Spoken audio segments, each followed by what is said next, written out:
A lo largo de la historia se han observado diferentes regímenes políticos y ellos han sido asociados con diferentes niveles de desigualdad social, económica, de oportunidades y de representación. De acuerdo con el artículo America's Broken Democracy de Jeffrey Sachs, este tipo de desigualdades se traducen en políticas gubernamentales mal dirigidas por los intereses de los gobernantes. Pensemos en el absolutismo monárquico de los siglos XVI a XVIII. En este tipo de régimen se promovía principalmente los intereses de la nobleza y del clero, y se dejaba fuera de la elaboración de política y sus beneficios a gran parte de la población, por lo que se observó una sociedad con grandes desigualdades. Recordemos las monarquías de España y Francia de esa época. Un caso similar sería el del Virreinato de Nueva España, donde existía una gran desigualdad social y económica, principalmente debido al sistema de castas. En particular, los gobernantes no tenían intenciones de eliminar estas desigualdades. Otros ejemplos más recientes son los regímenes dictatoriales, donde debido a las políticas llevadas a cabo por los mandatarios, se observaron aumentos en la desigualdad del país. Uno puede cuestionarse sobre si el tipo de régimen político tiene implicaciones sobre la desigualdad de un país. Por ejemplo, hay una noción establecida de que las democracias están asociadas con una distribución de ingresos más igualitaria. La hipótesis y creencia popular es que, en teoría, una democracia contribuiría a disminuir la desigualdad por ser un sistema más igualitario. En las democracias, el voto de todas las personas tiene el mismo peso y los candidatos ganan cuando, al atraer la mayor cantidad de personas con sus propuestas, obtienen la mayoría de los votos. Con esto en mente, queremos responder: ¿la democracia ha contribuido a reducir la desigualdad? Pensemos en un país con alta desigualdad, que perjudica a una gran parte de la población. De acuerdo con la teoría política, los políticos buscarán construir propuestas que ayuden a disminuir estas brechas. De esta forma, la gente elegiría al candidato cuyas políticas están orientadas a disminuir la desigualdad en la que vive la población. Por lo tanto, en teoría, los niveles de desigualdad disminuirían en presencia de una democracia perfecta. En un intento por responder esta pregunta, abordaremos dos papers que desarrollan esta idea. Antes de empezar, cuando nosotros hablamos de desigualdad en el video, nos referimos a desigualdad en el ingreso de las personas. El primer paper, Why Hasn't Democracy Slowed Rising Inequality?, escrito por Adam Bonica, Nolan McCarthy, Keith Poole y Howard Rosenthal, parte de la observación de que en las últimas 2 décadas de Estados Unidos, la democracia ha coexistido con un aumento en la desigualdad. Los autores usan datos sobre la participación de los ingresos del percentil más rico de la población, como mostramos en esta gráfica, la participación electoral, la polarización política de la Cámara de Representantes y las formas de fondeo de los partidos políticos. Con los datos obtenidos, los autores hacen un estudio empírico sobre la relación que existe entre la democracia y la desigualdad en Estados Unidos. A partir de ello, los autores proponen 5 posibles razones por las cuales el sistema político de los Estados Unidos no ha logrado contrarrestar la creciente desigualdad durante las últimas décadas. Primero, es que la creciente polarización política entre republicanos y demócratas, en la cual además han favorecido un sistema de libre mercado con menos impuestos a los ricos, menos transferencias del gobierno y más desregularización de las industrias. 2. La inmigración y la baja participación de los pobres hace que la distribución de los votantes esté más sesgada hacia los intereses de los ingresos altos. 3. El aumento de los ingresos ha hecho que una fracción mayor de la población se sienta menos atraída por recurrir al gobierno para obtener un seguro social. 4. El enriquecimiento del percentil más rico, ya que usan sus recursos para influir en los procesos electorales, legislativos y regulatorios a través de contribuciones de campaña, cabildeo o lobbying y empleo de políticos y burócratas.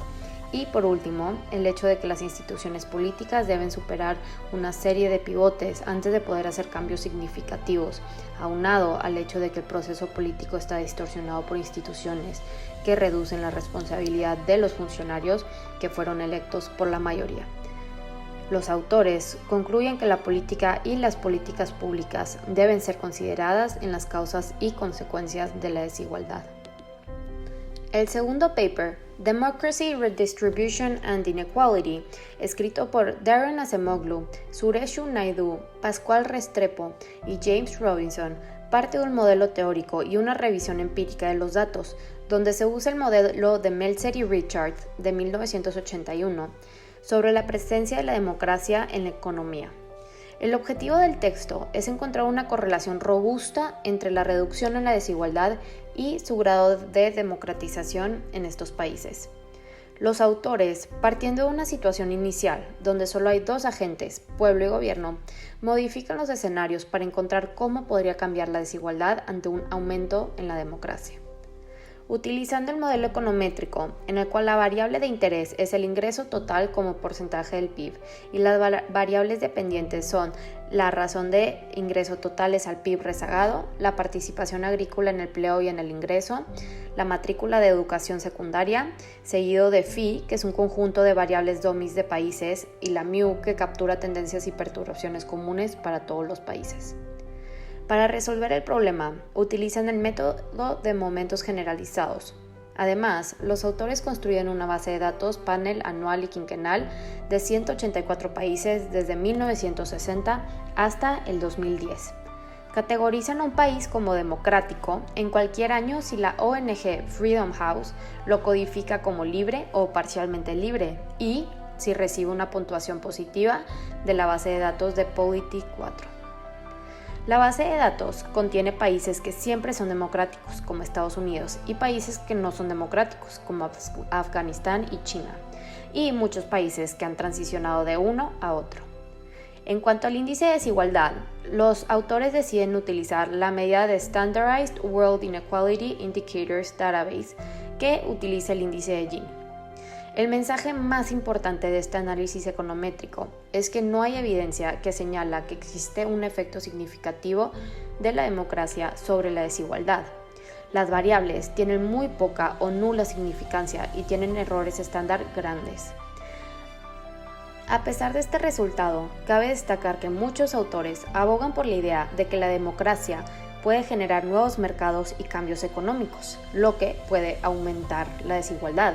Sin embargo, la democratización puede reducir las barreras de entrada, mejorar la distribución del ingreso y aumentar la recaudación fiscal, que se traduce en mayor inversión en bienes públicos, lo que puede reducir la desigualdad. Entonces, el resultado neto podría ser un aumento o una disminución de la desigualdad, y este resultado podría explicar por qué la democratización tiene un efecto estadísticamente muy débil. En general, la conclusión de estos autores es que no hay un consenso en la literatura sobre la democracia y la desigualdad.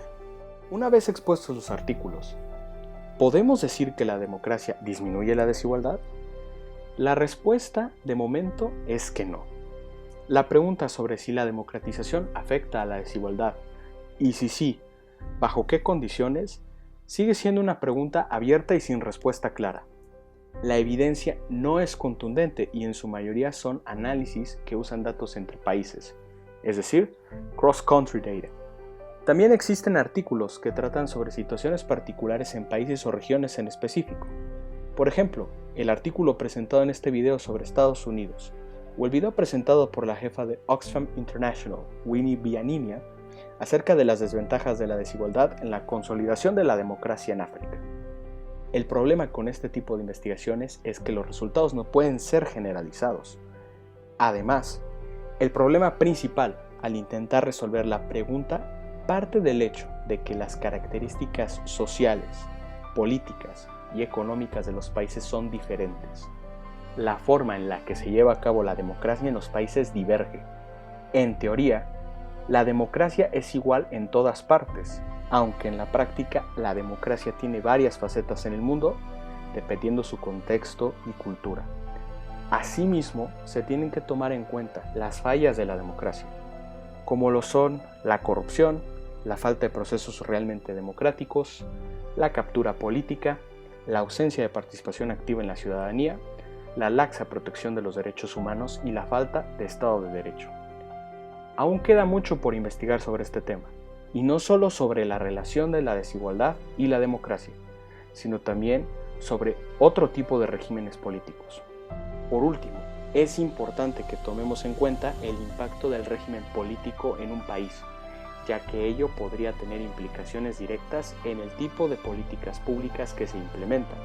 y la población que saldría beneficiada de ella, lo que a su vez tendría implicaciones en la desigualdad del país. No obstante, no hay que descartar que la democracia, aunada a las condiciones de cada nación, podría tener efectos transformadores en la sociedad y reducir la desigualdad, siempre y cuando el gobierno sea capaz de utilizar las herramientas de forma adecuada para conseguir estos objetivos.